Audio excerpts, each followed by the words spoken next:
नमस्कार दोस्तों, स्वागत है आपका अपने YouTube channel study with selector में। डेली सेशन चलाते हैं करंट अफेयर का। उसमें हम आ गए अगले सेशन पे। आज जो हमारा सेशन होगा वो होगा 28 अगस्त का सेशन। हमारा डेली का सेशन होता है। उसमें हम आपको जो करंट के ऑब्जेक्टिव टाइप के क्वेश्चन होते हैं वो करवाते हैं। एक क्वेश्चन लास्ट वीडियो में आपसे पूछते हैं, उसका आंसर देते हैं।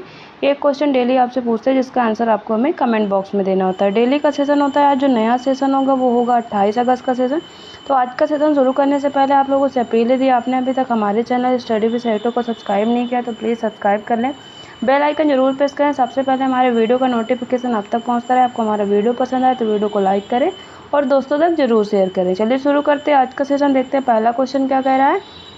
कह रहा है हाल ही में राष्ट्रीय खेल दिवस कब मनाया गया है। हाल ही में राष्ट्रीय खेल दिवस कब मनाया जाएगा। राष्ट्रीय खेल दिवस कब मनाया जाएगा। करेक्ट आंसर हमारा ऑप्शन ए हो जाएगा। 29 अगस्त को हर साल जो है राष्ट्रीय खेल दिवस मनाया जाता है। तो करेक्ट आंसर हमारा ऑप्शन ए हो जाएगा, 29 अगस्त। बात करें तो भारत में राष्ट्रीय खेल दिवस 2024 की थीम क्या है। शांतिपूर्ण और समावेशी समाजों के संवर्धन के लिए खेल इस बार की थीम है। भारत हर साल 29 अगस्त को राष्ट्रीय खेल दिवस मनाता है। यह दिन मेजर ध्यानचंद की जयंती के रूप में मनाया जाता है, जो एक महान हॉकी खिलाड़ी थे और जिन्हें मैदान पर उनकी असाधारण क्षमताओं के कारण हॉकी के जादूगर के नाम से जाना जाता है। तो जो मेजर ध्यानचंद है उनकी जयंती के रूप में हर साल जो है 29 अगस्त को राष्ट्रीय खेल दिवस मनाया जाता है। ये कुछ दिवस हैं हमारे अगस्त के, जिनको आप देख लीजिएगा। डेली वही चीज़ क्या रिवाइज कराएं आप देख लीजिएगा। अगस्त के हमारे इम्पोर्टेंट दिवस हैं जिनको आप याद कर लीजिएगा। अगला क्वेश्चन कह रहा है हाल ही में किस खिलाड़ी ने badminton Asia under 15 junior championship 2024 का महिला एकल का खिताब जीता है। किस बैडमिंटन जो एशिया अंडर 15 जूनियर चैंपियनशिप 2024 का महिला एकल का खिताब जीता है। करेक्ट आंसर हमारा ऑप्शन ए हो जाएगा। तन्वी पत्री जो हैं उन्होंने अंडर 15 जूनियर चैंपियनशिप 2024 में महिला एकल का खिताब अपने नाम किया है। तो करेक्ट आंसर ऑप्शन ए हो जाएगा। बात करें तो ओडिशा की 13 वर्षीय तन्वी पत्री ने जो है चीन के चेंगडू में बैडमिंटन एशिया अंडर 17 और अंडर 15 जूनियर चैंपियनशिप में लड़कियों के अंडर 15 एकल वर्ग का खिताब जीतकर भारत की सबसे होनहार खिलाड़ी बनी है। तो उन्होंने अंडर 15 में एकल वर्ग का खिताब अपने नाम किया है। अगला क्वेश्चन कह रहा है हाल ही में किस देश ने आत्मघाती ड्रोन का अनावरण किया है। किस देश ने आत्मघाती ड्रोन का अभी हाल ही में अनावरण किया है। तो हमारा करेक्ट आंसर क्या हो जाएगा, ऑप्शन बी हो जाएगा। अभी हाल ही में उत्तर कोरिया ने आत्मघाती ड्रोन जिसको अभी हाल ही में अनावरण किया है। तो उस देश का नाम क्या है, उसका नाम है उत्तर कोरिया ने अभी हाल ही में इसका अनावरण किया है। उत्तर कोरिया की बात करें तो यहाँ की राजधानी क्या है, प्योंगयांग यहाँ की राजधानी और यहाँ की मुद्रा वान है। बांग्लादेश की राजधानी ढाका और यहाँ की मुद्रा टका है। रूस की राजधानी मास्को और यहाँ की मुद्रा रूबल है। यूक्रेन की राजधानी कीव और यहाँ की मुद्रा है रिबनिया, यहाँ की मुद्रा है। उत्तर कोरिया के नेता किम जोंग उन ने विस्फोटकों के साथ दुश्मन के ठिकानों पर हमला करने के लिए डिज़ाइन किए गए नए आत्मघाती ड्रोन का अनावरण किया है। विस्फोटक ले जाने और गाइडेड मिसाइलों की तरह दुश्मन के ठिकानों पर हमला करने के लिए डिज़ाइन किए गए इन ड्रोन को 24 अगस्त 2024 को आयोजित एक परीक्षण के दौरान प्रदर्शित किया गया है। करेक्ट आंसर उत्तर कोरिया हो जाएगा। आगे बढ़ते हैं। अगला क्वेश्चन कह रहा है हाल ही में माउंट किलिमंजारो को फतह करने वाले सबसे कम उम्र के एशियाई कौन बने हैं। किसको, माउंट किलिमंजारो को फतह करने वाले सबसे कम उम्र के एशियाई कौन बने हैं। करेक्ट आंसर हमारा ऑप्शन बी हो जाएगा। तेगबीर सिंह जो है माउंट किलिमंजारो को फतह करने वाले सबसे कम उम्र के एशियाई बन गए हैं। करेक्ट आंसर ऑप्शन बी हो जाएगा। पंजाब के रोपड़ के 5 साल के तेगबीर सिंह ने माउंट किलिमंजारो पर चढ़ने वाले सबसे कम उम्र के एशियाई बन गए हैं। यह अफ्रीकी महाद्वीप की सबसे ऊंची चोटी और तंजानिया में 19,340 फीट से अधिक की ऊंचाई पर स्थित है। तो पंजाब के रोपड़ के 5 साल के तेगबीर सिंह ने जिन्होंने माउंट किलिमंजारो पर चढ़ाई की और एशिया के सबसे कम उम्र के एशियाई बन गए हैं जिन्होंने चढ़ाई की है। अगला क्वेश्चन कह रहा है हाल ही में किस राज्य सरकार ने श्री कृष्ण गमन पथ बनाने की घोषणा की। किस राज्य सरकार के द्वारा अभी हाल ही में श्री कृष्ण गमन पथ बनाने की घोषणा की गई है। करेक्ट आंसर ऑप्शन ए हो जाएगा। राजस्थान गवर्नमेंट के द्वारा अभी हाल ही में श्री कृष्ण गमन पथ बनाने की घोषणा की गई है। ऑप्शन ए करेक्ट हो जाएगा। राजस्थान की बात करें तो राजधानी यहाँ की जयपुर है। 30 मार्च 1949 स्थापना दिवस। यहाँ के जो गवर्नर है हरिभाऊ किशन राव बागड़े और यहाँ के सीएम कौन है? भजन लाल शर्मा यहाँ के सीएम है।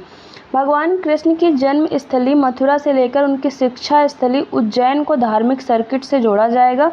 यह धार्मिक सर्किट लगभग 525 किलोमीटर का हो सकता है। यह सर्किट राजस्थान और मध्य प्रदेश सरकार मिलकर बनाएंगी और इस पथ पर पड़ने वाले कोटा, झालावाड़ और भरतपुर जैसे शहरों में धार्मिक स्थलों को भी विकसित किया जाएगा।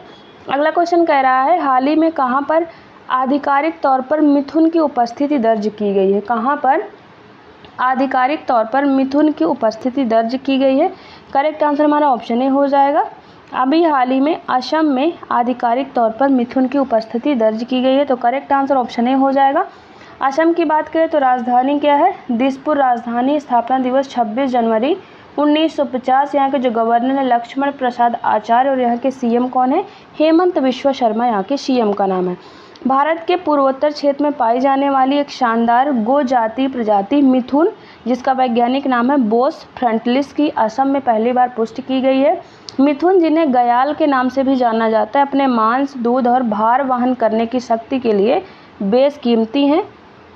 वे इस क्षेत्र के कई आदिवासी समुदायों के सामाजिक, आर्थिक और सांस्कृतिक जीवन में महत्वपूर्ण भूमिका भी निभाते हैं।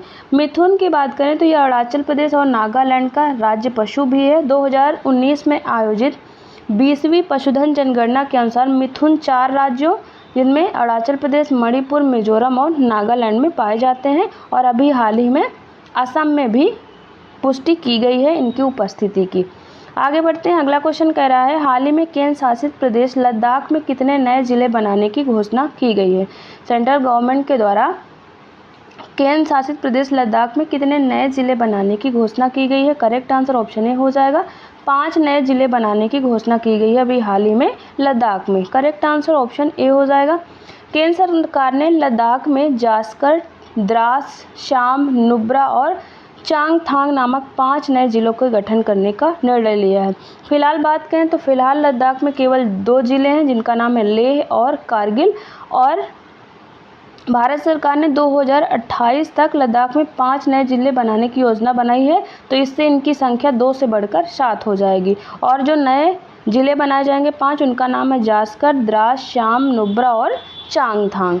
तो करेक्ट आंसर क्या हो जाएगा? ऑप्शन 5 मतलब करेक्ट हो जाएगा। 5 जिलों के बनाने की अभी हाल ही घोषणा की है। अगला क्वेश्चन कह रहा है हाल ही में दक्षिण भारत का पहला अंडरग्राउंड वातानुकूलित बाजार कहाँ पर खोला गया है? दक्षिण भारत का पहला अंडरग्राउंड वातानुकूलित बाजार कहाँ पर खोला गया है? करेक्ट आंसर हमारा ऑप्शन सी हो जाएगा। अभी हाल ही में कर्नाटक में दक्षिण भारत का पहला अंडरग्राउंड वातानुकूलित बाजार खोला गया है, तो करेक्ट आंसर ऑप्शन सी हो जाएगा। कर्नाटक की बात करें तो राजधानी क्या है यहाँ की? बेंगलुरु राजधानी। स्थापना दिवस 1 नवंबर 1956। यहाँ के जो गवर्नर हैं थावर चंद गहलोत और यहाँ के सीएम है सिद्धारमैया, यहाँ के सीएम का नाम है। बेंगलोर में दक्षिण भारत का पहला अंडरग्राउंड शॉपिंग मॉल जिसका नाम क्या है? पालिका बाजार, ये खोला गया है। कहाँ पर? जो कर्नाटक की राजधानी बेंगलुरु है वहाँ पर दक्षिण भारत का पहला अंडरग्राउंड शॉपिंग मॉल अभी हाल ही में खोला गया है। आगे बढ़ते हैं। अगला क्वेश्चन कह रहा है हाल ही में किस राज्य सरकार ने अगले शैक्षणिक वर्ष में एक खेल विश्वविद्यालय स्थापित करने की घोषणा की है? किस स्टेट गवर्नमेंट के द्वारा नेक्स्ट जो शैक्षणिक वर्ष होगा उसमें एक खेल विश्वविद्यालय स्थापित करने की घोषणा की है? करेक्ट आंसर हमारा ऑप्शन बी हो जाएगा। तेलंगाना गवर्नमेंट के द्वारा अभी हाल ही में एक खेल विश्वविद्यालय स्थापित करने की घोषणा की गई है। तेलंगाना की बात करें तो राजधानी हैदराबाद है। स्थापना दिवस 2 जून 2014। यहाँ के जो गवर्नर हैं जिष्णुदेव वर्मा यहाँ के गवर्नर, यहाँ के सीएम हैं रेवंत रेड्डी, यहाँ के सीएम का नाम है। तेलंगाना सरकार अगले शैक्षणिक वर्ष में एक खेल विश्वविद्यालय स्थापित करेगी जिसका उद्देश्य ऐसे खिलाड़ी तैयार करना होगा जो ओलंपिक पदक जीत सकें।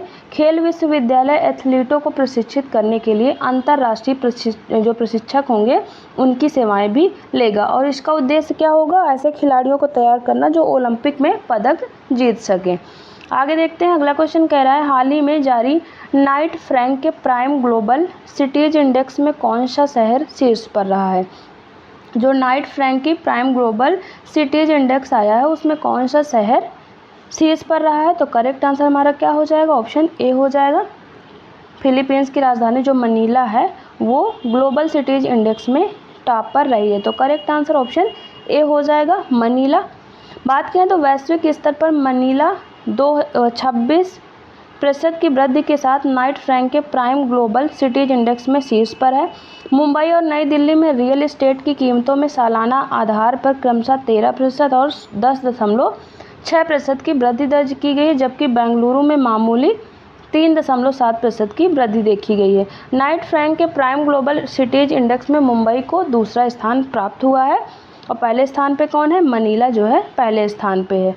आगे देखते हैं, अगला क्वेश्चन कह रहा है हाल ही में भारत और किस देश ने आतंकवाद विरोधी सहयोग को सुदृढ़ किया है। भारत और किस देश ने अभी हाल ही में आतंकवादी विरोधी सहयोग को सुदृढ़ किया है, तो करेक्ट आंसर ऑप्शन बी हो जाएगा। अभी हाल ही में भारत और इंडोनेशिया ने आतंकवाद विरोधी सहयोग को सुदृढ़ किया है, तो करेक्ट आंसर ऑप्शन बी हो जाएगा। इंडोनेशिया की बात करें तो इंडोनेशिया की राजधानी नुसंतारा और यहाँ की मुद्रा है रुपया, यहाँ की मुद्रा है। भारत की राजधानी नई दिल्ली और यहाँ की मुद्रा रुपया है। चीन की राजधानी बीजिंग और यहाँ की मुद्रा युआन या रेनमिनबी। ईरान की राजधानी तेहरान और यहाँ की मुद्रा है रियाल, यहाँ की मुद्रा का नाम है। बात करें तो आतंकवाद निरोध पर भारत इंडोनेशिया संयुक्त कार्य समूह की 6ठी बैठक जो है जकार्ता में आयोजित की गई है, जिसमें दोनों देशों ने सीमा पार आतंकवाद के लिए आतंकवादियों के जो छद्म उपयोग है उनकी निंदा की है तथा व्यापक और सतत तरीके से आतंकवाद से निपटने के लिए अंतर्राष्ट्रीय सहयोग को मजबूत करने की आवश्यकता पर बल दिया है। आगे देखते हैं, अगला क्वेश्चन कह रहा है हाल ही में केंद्र सरकार ने बायो मैन्युफैक्चरिंग को बढ़ावा देने के लिए किस नीति को मंजूरी दी है। केंद्र सरकार के द्वारा बायो मैन्युफैक्चरिंग को बढ़ावा देने के लिए किस नीति को अभी हाल ही में मंजूरी दी गई है। हमारा करेक्ट आंसर ऑप्शन ए हो जाएगा। बायो E3 नीति जो है उसको अभी हाल ही में केंद्र सरकार ने मंजूरी दी है, किसके लिए, बायो मैन्युफैक्चरिंग को बढ़ावा देने के लिए, तो करेक्ट आंसर ऑप्शन ए हो जाएगा, बायो E3 नीति। बात करें तो केंद्र सरकार ने बायोटेक्नोलॉजी के क्षेत्र में एक महत्वपूर्ण कदम उठाते हुए बायो E3 नीति को मंजूरी दे दी। इस नीति का उद्देश्य है बायोटेक्नोलॉजी विभाग के उच्च प्रदर्शन, बायो मैन्युफैक्चरिंग को बढ़ावा देना और नवाचार, अनुसंधान एवं विकास और उद्यमिता को समर्थन प्रदान करना जो है इसका उद्देश्य है। तो नाम क्या है, बायो E3 नीति जो है अभी हाल ही में इसको जो केंद्र सरकार है उसने मंजूरी दे दी है। आगे देखते हैं, अगला क्वेश्चन कह रहा है हाल ही में किसे नैसकॉम का चेयरपर्सन नियुक्त किया गया है। किसे नैसकॉम का चेयरपर्सन अभी हाल ही में नियुक्त किया गया है, तो हमारा करेक्ट आंसर ऑप्शन ए हो जाएगा। अभी हाल ही में सिंधु गंगाधरन को नैसकॉम का चेयरपर्सन नियुक्त किया गया है। करेक्ट आंसर हमारा क्या हो जाएगा, ऑप्शन ए हो जाएगा, सिंधु गंगाधरन। बात करें तो IT उद्योग निकाय नैसकॉम ने SAP लैब्स इंडिया की प्रबंध निदेशक सिंधु गंगाधरन को तत्काल प्रभाव से अपना चेयरपर्सन नियुक्त करने की घोषणा की है। गंगाधरन ने राजेश नाम्बियार की जगह ली है। नाम्बियार को नैसकॉम, जिसका फुल फॉर्म क्या है, national association of software and service companies, उसका मनोनीत अध्यक्ष नियुक्त किया गया है। किसको, राजेश नाम्बियार को, और उनकी जगह कौन चेयरपर्सन कौन बनी है, सिंधु गंगाधरन अभी हाल ही में नैसकॉम की चेयरपर्सन बन गई हैं। आगे देखते हैं, अगला क्वेश्चन कह रहा है हाल ही में गोल्डमैन सैच्स ने 2024 में भारत की GDP वृद्धि दर का कितना अनुमान लगाया है। गोल्डमैन सैच्स के अनुसार 2024 में भारत की जो GDP ग्रोथ है वो कितने रहने का अनुमान लगाया गया है। हमारा करेक्ट आंसर ऑप्शन बी हो जाएगा, 6.7% जो है अनुमान लगाया गया है भारत की GDP ग्रोथ का 2024 में गोल्डमैन सैच्स के अनुसार, तो करेक्ट आंसर हमारा ऑप्शन बी हो जाएगा। बात करें तो अगले क्वेश्चन की, कह रहा है हाल ही में पृथ्वी के ध्रुवों का अध्ययन करने के लिए फ्रैम 2 मिशन लॉन्च करने की घोषणा किसने की है। पृथ्वी के ध्रुवों का अध्ययन करने के लिए फ्रैम 2 मिशन लॉन्च करने की घोषणा किसके द्वारा की गई है। हमारा करेक्ट आंसर ऑप्शन ए हो जाएगा। अभी हाल ही में SpaceX के द्वारा पृथ्वी के ध्रुवों का अध्ययन करने के लिए फ्रैम 2 मिशन लॉन्च करने की घोषणा की गई है, तो करेक्ट आंसर ऑप्शन ए हो जाएगा, SpaceX। बात करें तो एलन मस्क के स्वामित्व वाली अंतरिक्ष कंपनी SpaceX इस साल के अंत में पृथ्वी के ध्रुवीय क्षेत्र हैं उनका पता लगाने के लिए एक मिशन लॉन्च करने की योजना बना रही है।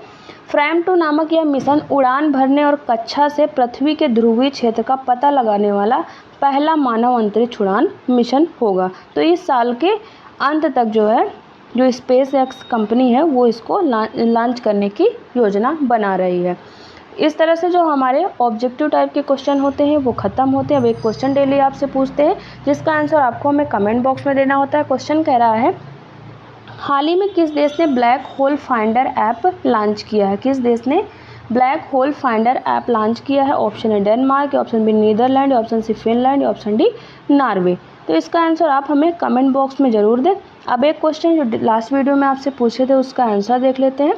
क्वेश्चन था, हाल ही में इसरो ने किस वर्ष चंद्रयान 4 को लॉन्च करने की घोषणा की? इसरो ने किस वर्ष चंद्रयान 4 को लॉन्च करने की घोषणा की है? तो हमारा आंसर क्या हो जाएगा? 2027।